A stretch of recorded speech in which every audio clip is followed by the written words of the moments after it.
মহাগীতা। Rule, discipline, মানবতা, ন্যায় কীভাবে আমাদের জীবনকে সুপথে চালিত করতে হবে তার সুনির্দিষ্ট নির্দেশ ও বিধান এবং সহজ পথের আকর মহাগীতা।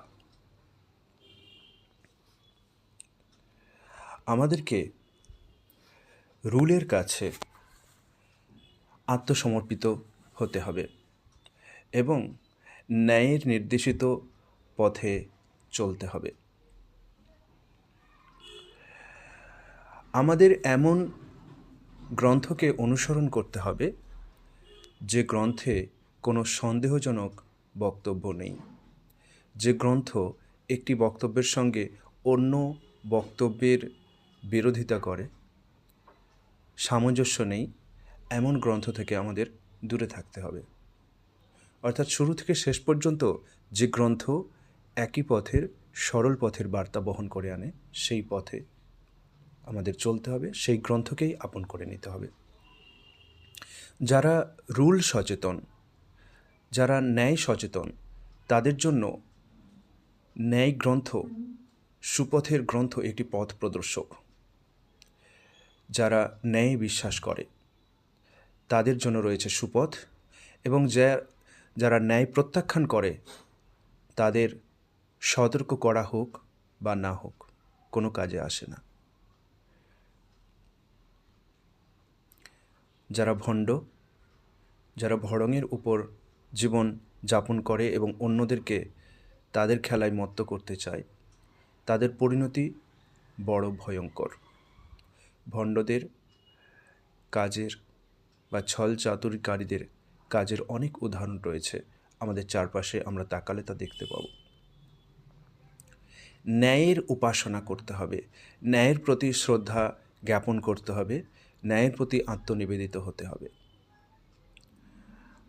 ন্যায়ের গ্রন্থকে সত্যের পক্ষ থেকে, ন্যায়ের পক্ষ থেকে এসেছে বলে দাবি করতে হবে। যারা ন্যায় ও সত্য ও মানবতার প্রতি নিবেদিত, তাদের জন্য রয়েছে পুরস্কার। একটা ক্ষুদ্র মশার দৃষ্টান্ত অনেকে বিভ্রান্ত করতে পারে এবং অনেককে আলোকিত করতে পারে, আর বিশাল বড় হাতির দৃষ্টান্তও অনেককে সুপথে আনতে পারে না, কারণ তারা মনের দিক থেকে এতটাই বক্র যে সোজা পথ এবং সোজা উদাহরণ এবং স্পষ্ট উদাহরণ ও তাদের চোখে তাদের দৃষ্টি পরিবর্তন করাতে সাহায্য করে না। ন্যায়কে এবং মহান সত্যকে মানুষ কিভাবে অস্বীকার করে? আমাদের মানব জাতির সবচেয়ে প্রথম দিনটির ইতিহাস কেমন আমাদের কৌতূহল থাকা উচিত। জ্ঞান আমাদেরকে সুপথ দেখায়, অজ্ঞতা আমাদেরকে সুপথ দেখা থেকে বিরত রাখে।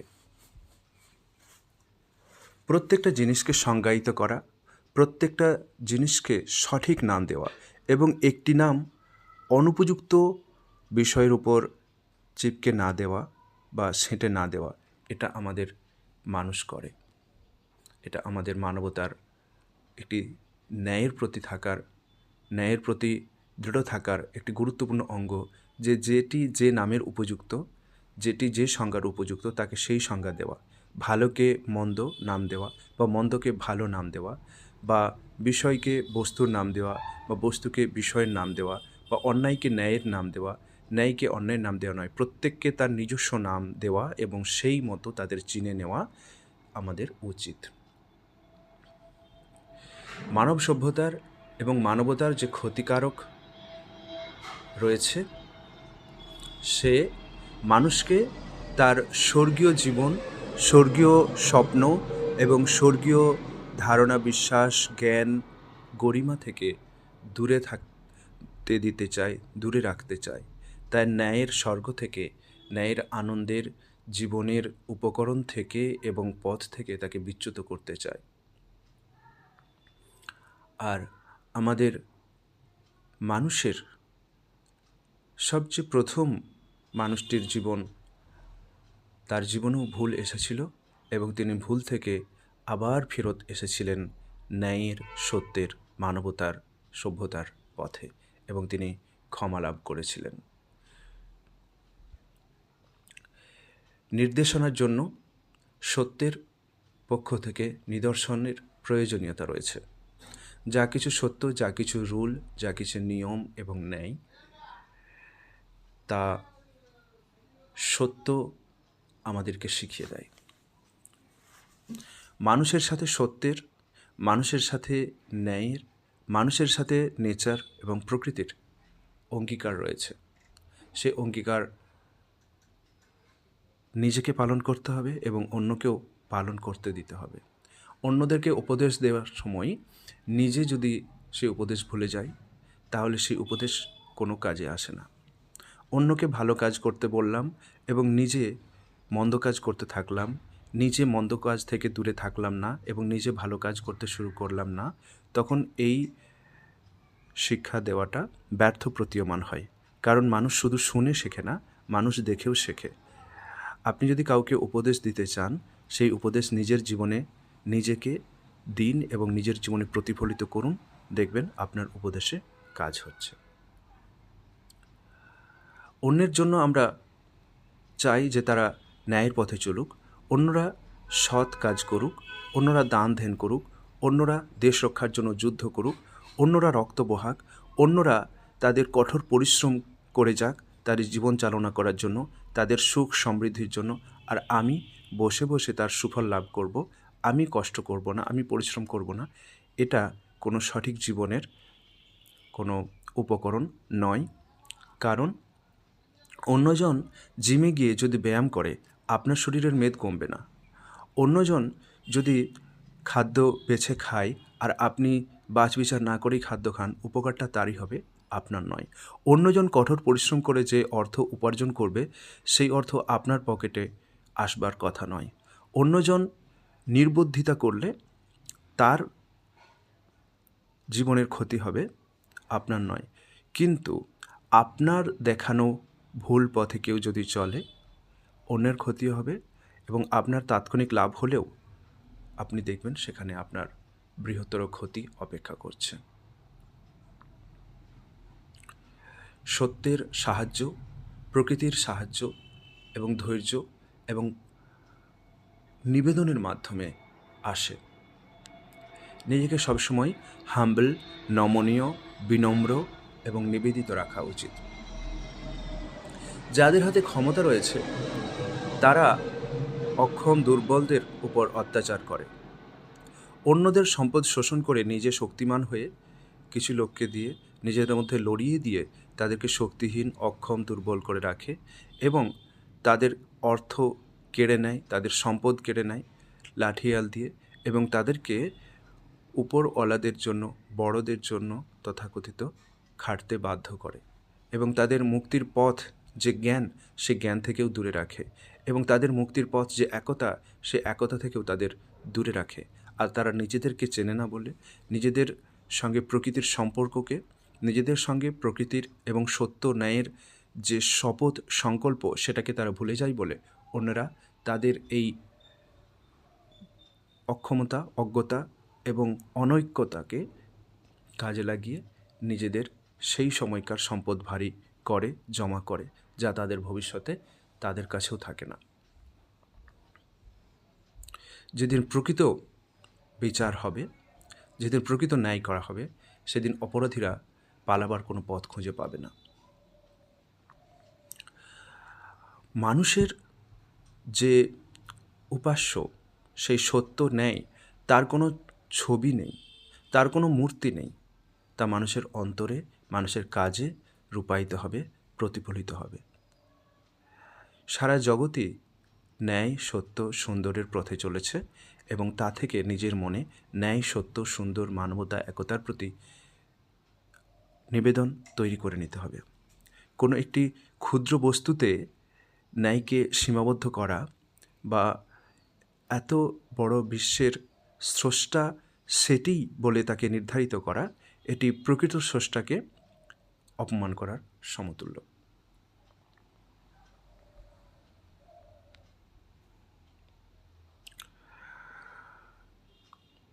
মানুষ একটি ছবি গড়ে নিয়ে, একটি পাথুরে অবয়ব গড়ে নিয়ে তার মধ্যে ঈশ্বরত্ব, স্রষ্টাত্ব আরোপ করে প্রকৃত স্রষ্টা থেকে মানুষকে দূরে রাখে, আর নিজেরা তাৎক্ষণিক সুখ ভোগের নেশায় মত্ত থাকে। আসলে না তারা ঈশ্বরের পথ প্রদর্শক, আর না ওইগুলো ঈশ্বর, আর না যারা উপাসনা করছে তারা সঠিক জ্ঞানের ভিত্তিতে করছে। সুতরাং আমাদেরকে যেই জিনিসের যেই নাম, তাকে সেই নাম দিতে হবে। ওটা যদি ঈশ্বর হয় তবেই ঈশ্বর নাম দিতে হবে, ওটা যদি ঈশ্বর না হয় ওকে ঈশ্বর নাম দেওয়া যাবে না। মানুষ যেটাকে ন্যায় বলে জানা উচিত সেটাকেই যেন ন্যায় বলে জানে। এমনকি কিছু মানুষের সম্পদ এত লুট করে রেখেছে, মানুষের সত্য বলা থেকে এত রুখে রেখেছে, মানুষকে ন্যায়ের পথে চলা থেকে, একতাবদ্ধ হওয়া থেকে এতটাই রুখে রেখেছে যে তারা যখন কোনো ন্যায়ের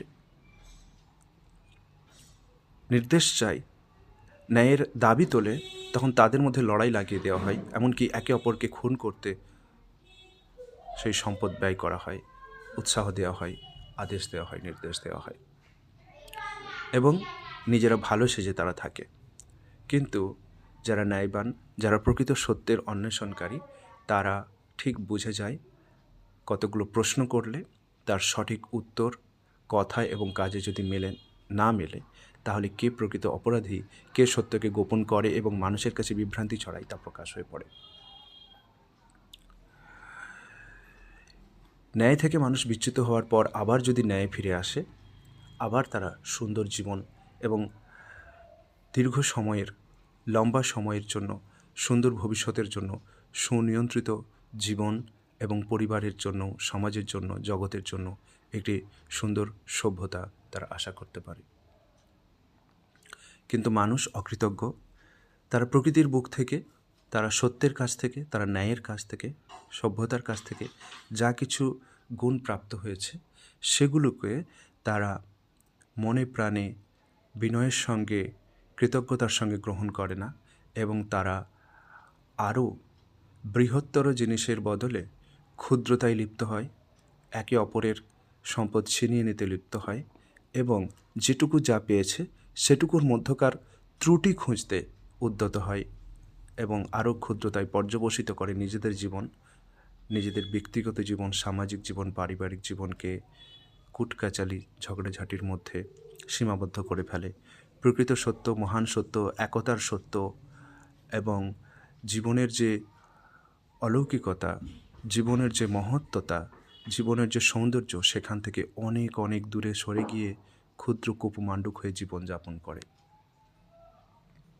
এমনকি এরা যদি স্বর্গীয় খাবারও পায় তাও প্রত্যাখ্যান করে নারকীয় আগুন ভক্ষণ করবে, কাঁটাতার ভক্ষণ করবে, হিংসা বিদ্বেষ ভক্ষণ করবে, নিজেদের মধ্যে সেটা থেকে সেই বিষ রক্তে সঞ্চারিত করবে এবং নিজেদের মস্তিষ্ককে সর্বসময় রুষ্ট রাখবে, বিরক্ত রাখবে এবং অন্যের প্রতিও তা ছড়িয়ে দেবে। তাদের থেকে সতর্ক থাকা উচিত। এগুলো অবাধ্যতা এবং সীমালঙ্ঘন। প্রকৃত ন্যায়বান, প্রকৃত ন্যায়ের প্রতি অনুগতদের ভয় পাওয়ার বা অনুশোচনা করার কিছু নেই। ন্যায়ের সাথে, সত্যের সাথে মানুষের চুক্তি হয়েছে, সংকল্প হয়েছে, ওয়াদা হয়েছে যে তারা ন্যায়ের পথে চলবে, একে অপরের সুখে দুঃখে সামিল হবে এবং নিজ নিজ দায়িত্ব কঠোর পরিশ্রম করে সফল করে যাবে। কিন্তু সেই শপথ তারা ভঙ্গ করেছে এবং নিজেদেরকে শাস্তির মুখে ঠেলে দিয়েছে।